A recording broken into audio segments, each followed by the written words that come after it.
Hi, my name is E. Cizik. I am a member of First Unitarian Universalist Church of Austin. I'm also a professor and a scholar.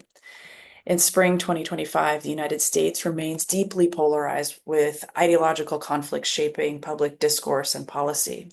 The second Trump administration, known for its aggressive stance on social issues, has exacerbated these divisions, targeting the rights and lives of trans individuals. Mainstream and alternative media outlets amplify anti-trans narratives, framing them as central to America's cultural and moral battles. Globally, similar trends are unfolding as nations grapple with their own political and cultural upheavals.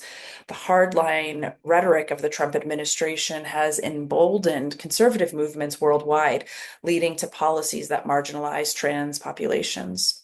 For parents of trans youth, this means confronting an onslaught of restrictive laws and hostile media narratives that undermine their ability to support their children in an increasingly adversarial public arena. As we know, parents serve as the first and most consistent support system for children. When a child expresses a gender identity that's different from their assigned sex at birth, parents become crucial decision makers and advocates. They have to balance their own emotions and uncertainties while ensuring their child receives care and acceptance and protection.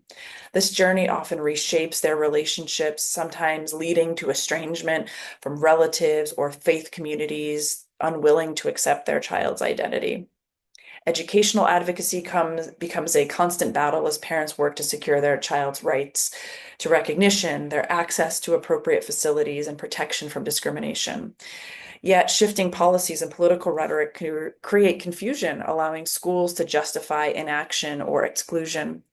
Trans students are often denied access to bathrooms, locker rooms, sports teams, not always due to explicit bans, but because administrators fear backlash or misinterpret evolving legal guidance.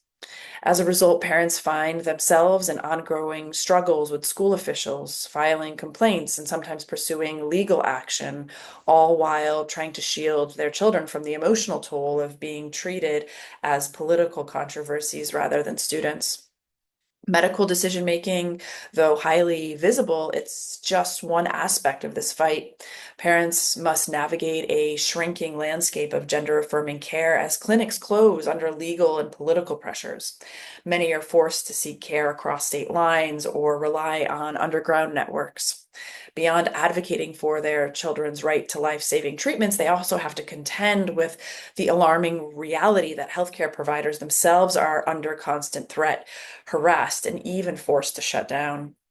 The current political climate places an extraordinary pressure on these parents, pressures that are magnified for non-white families. Some states have attempted to classify gender affirming care as child abuse, exposing families to child protective services investigations or even the threat of family separation.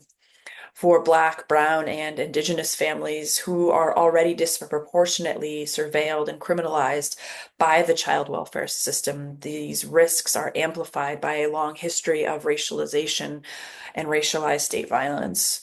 Geographic displacement is a reality for some as families might relocate to states with stronger protections, creating medical refugees who leave behind careers, extended families, community ties in order to access care. Yet not all families have equal access to mobility. Those most affected by intersecting racial and economic injustice often face the fewest viable options for safe relocation. The idea that families can just move to safer states or countries to protect their trans children presumes access to wealth, documentation, and freedom of movement. This acknowledgement demands a recognition that some individuals are fixed in place by racial capitalism, settler colonialism, or migration status. And so, when thinking about these families and these children, we need to think also about the liberatory infrastructures where people are, not just where they might flee to, through the creation of networks of solidarity, of care collectives, and local resistance that accounts for immobility as a structural condition, not as a personal failure. Meanwhile, parents who speak publicly risk harassment and political attacks with their private medical decisions subjected to public scrutiny and debate. This surveillance is especially acute for families of non-white trans youth whose bodies are frequently rendered hypervisible by the media as symbols of social crisis, of deviance, or moral decline. Parents choosing to stay out of the limelight, particularly Black, Brown, and Indigenous families, not because they lack care or engagement, but because visibility intensifies the dangers of violence and exploitation. When anti-trans rhetoric intensifies, these families are among the first to feel its consequences. Their navigation of healthcare, education, and social systems exposes the systemic gaps and barriers that affect other marginalized groups as well. As Raina Gossett, a queer transgender artist, asserts, visibility is a trap. It creates an illusion of inclusion while intensifying vulnerability for those already marginalized. She speaks to the dangers of hypervisibility for racialized trans people, dismantling the notion that visibility, for example, media attention or legal recognition, automatically equals safety, is dismantled, especially in volatile climates where Black and Brown trans bodies are surveilled, criminalized, or politicized. Gossip really encapsulates why silence may be chosen over speech. When public attention increases surveillance and vulnerability, silence becomes a refusal to be consumed, to be co opted, or criminalized.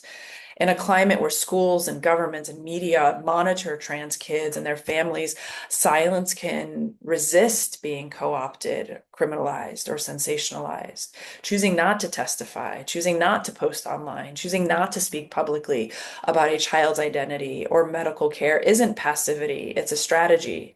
It's about refusing to feed systems that reduce their lives to political battlegrounds. Silence becomes a form of care, shielding trans youth from state media or public scrutiny.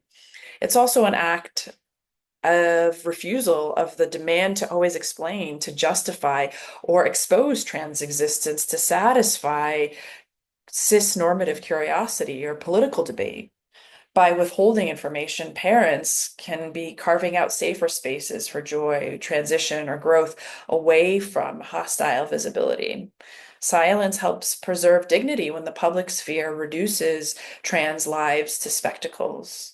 Silence is a counter surveillance tactic, controlling what's shared and with whom, on whose terms, for surviving in a landscape of hostile visibility. It's not a retreat, but a protective pause, a boundary around trans joy, transition, and growth. Strategic silence can be a powerful tool of world making, one that resists forced visibility, embraces care, and cultivates alternative ways of being and belonging in the face of trans antagonistic systems. It says, we don't owe you our child's story. We're busy building a better world for our child. And this is strategic invisibility as boundary setting. It resists the assumption that transness must be made legible or palatable to audiences in order to be protected or valid. Thanks.